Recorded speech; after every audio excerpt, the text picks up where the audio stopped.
Let's be honest, at one point in time, all of us have come across a simple trading strategy and thought, oh my God, that works so well, only for it to lose miserably the moment we try it for ourselves in the live markets, right?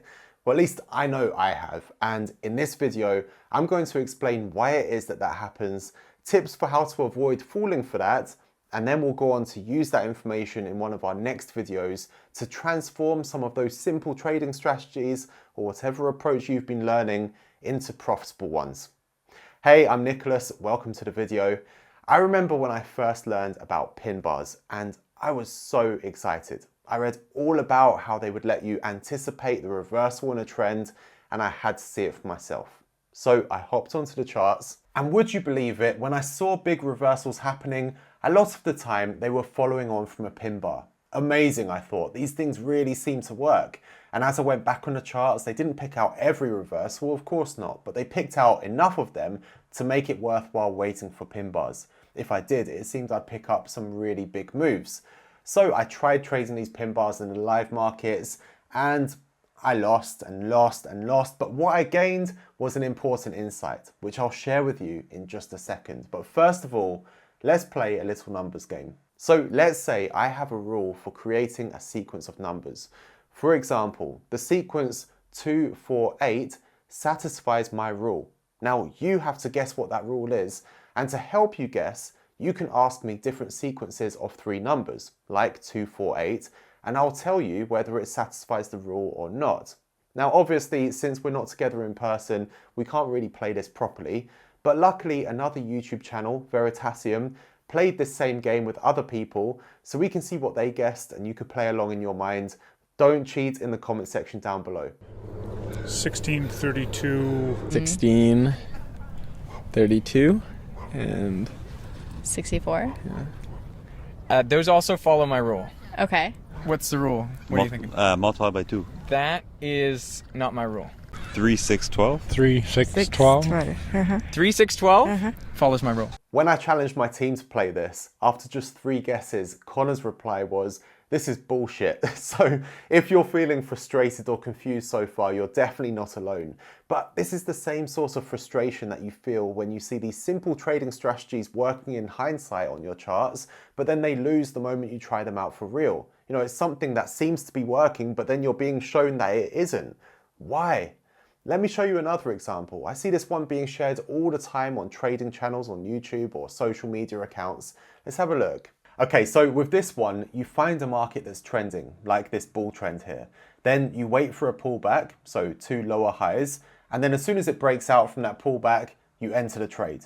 Okay, so here, and here, and here, easy profits, right? But the thing is, it seems like it works when you look at it like this. But when you try and trade it live, you end up losing. 5, 10, 10 and 20. Follows my rule. 100, 200, 400. Follows my rule. 500, 1,000, 2,000. Follows my rule. The solution to all these problems comes from the same thing. You need to stop looking for confirming evidence and start looking for disconfirming evidence. 11, 12, 13. How does this Follows make the rule. sense? 10, I don't know 9, how to 8. do this. Does not follow the rule. 10, 9, 8 does not. Oh, so is it all in ascending order? Booyah. A study by Wason 1960 used that number sequence problem to show how people don't test their hypotheses in an optimal way. The reason that this happens is because of something known as confirmation bias. This is our tendency as humans to choose information that confirms our existing beliefs and ideas. Now, the people were already told that multiplying by 2 wasn't the rule. They were told that wasn't right. But rather than moving on to something else, they instead chose to ask other combinations that satisfied that same rule they were told wasn't the right one. And then when it worked, then they ended up feeling confused and frustrated about why they still weren't succeeding when the evidence seemed to show that it was working for them. Instead, in many cases, the best way to test an idea is to do the opposite and test for ways that it doesn't work. They only had to ask a few questions about ways that wouldn't fit the multiplying by 2, and they'd know that multiplying by 2 wasn't the rule. In other words, they need to look for disconfirming evidence. This is how we're taught to test a hypothesis according to the scientific method. Look for something that would be able to prove the theory doesn't hold up, And therefore, if that thing does work out to be the case, you'll instantly know that you're not on the right track and you can adjust. As soon as people did this with the number sequence, they very quickly got to the right answer. So how does this relate to our trading problems? Well, when I was searching through the charts for reversals and then seeing which one started with a pin bar, this was my confirmation bias leading me to look for situations that confirmed what I was being told, that pin bars could predict a reversal. And each time I saw a situation that seemed to show that, it helped confirm that what I was being told was correct. But this obviously wasn't the right thing to do. Rather than looking for reversals and seeing if they started with a pin bar or not, looking for the confirming evidence, instead I should have been looking for disconfirming evidence. I should have been looking for times where I see a pin bar, but then it's not followed by a reversal. Simple, right? Now here's the thing. Looking for disconfirming evidence has actually played a massive role in my trading and allowed me to develop a profitable trading method, because it's one of the steps that I used that helped me to make my own discoveries about the markets after spending years learning all the usual trading approaches and not really getting anywhere at all. So in one of our next videos, I'll explain that process to you so you can take simple trading strategies or whatever approach you're using now that isn't quite working and add the required complexity in the right way to turn them over time into something profitable. So if you want that video and you're finding this video interesting or helpful, make sure you hit the like button to support the channel and let me know.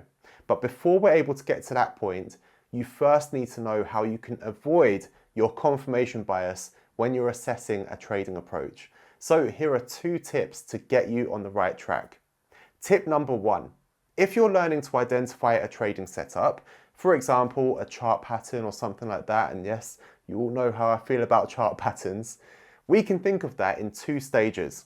We have before the entry and after the entry. In other words, we have the setup and the outcome. The problem is, when you're learning something, you'll usually be shown the setup and the outcome combined. This sort of hindsight trading is actually how people convince you that their approach works when ultimately it doesn't. They're just saying, hey, look, this is the setup and it works perfectly. Unfortunately though, since you're learning these things visually, you're looking for a particular pattern, it's giving you a reference image that's going to stay in your mind. And that reference image is of the setup followed by the outcome being perfect, not the setup followed by the outcome failing. So this means when you start going through the charts in hindsight, looking for that setup, your attention is immediately going to be drawn to the ones that have a perfect outcome. You'll filter out the ones where it fails without even realizing you're doing it. It's subconscious processing because you have this image in your mind of the perfect outcome, and this is what you're trying to look for in the markets, whether you realize it or not. And this is your confirmation bias at work. You're searching for times that it confirms the thing works. You're looking for evidence that it works rather than evidence that it doesn't. So instead, the solution is to look through the charts in a way that lets you see the setup before you see the outcome. So you're searching for the first stage in the example, just the setup on its own. Now, of course, a good trading approach doesn't have to have a 100% success rate. If you told me that one did, I probably wouldn't believe you anyway. But that's not what matters here. It's not about the success rate.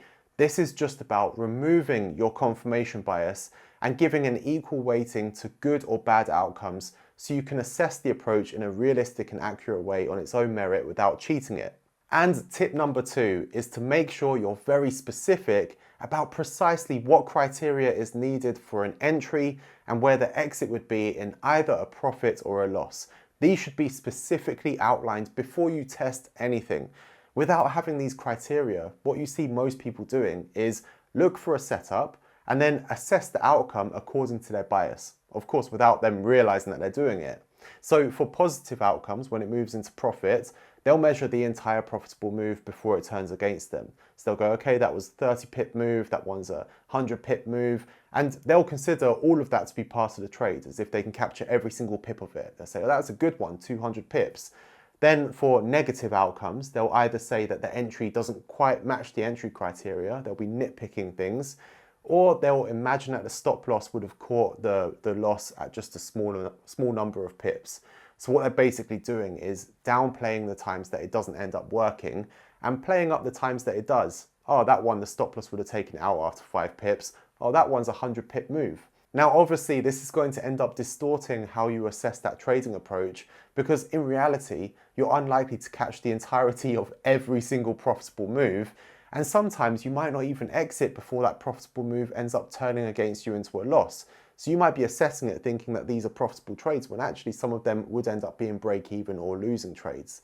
So this makes the performance very different between when you're assessing it in hindsight and when you trade it live. Now, both of these two tips are much easier to do if you test in the right way and don't just skim back on the charts in hindsight looking for times that match what you're looking for, but just actually go ahead in sort of how you would normally trade them in a live market. And to do this in the right way, I'd really recommend making use of the tool that we discussed in the last video, which you can click up here to watch next. And don't forget, in an upcoming video, I'm going to show you how we can take that disconfirming evidence and use it to make discoveries that can turn simple strategies or whatever approach you're using now into a more profitable one. So hit the thumbs up button if you want that video. Thanks for watching. I'll see you soon. Take care, guys.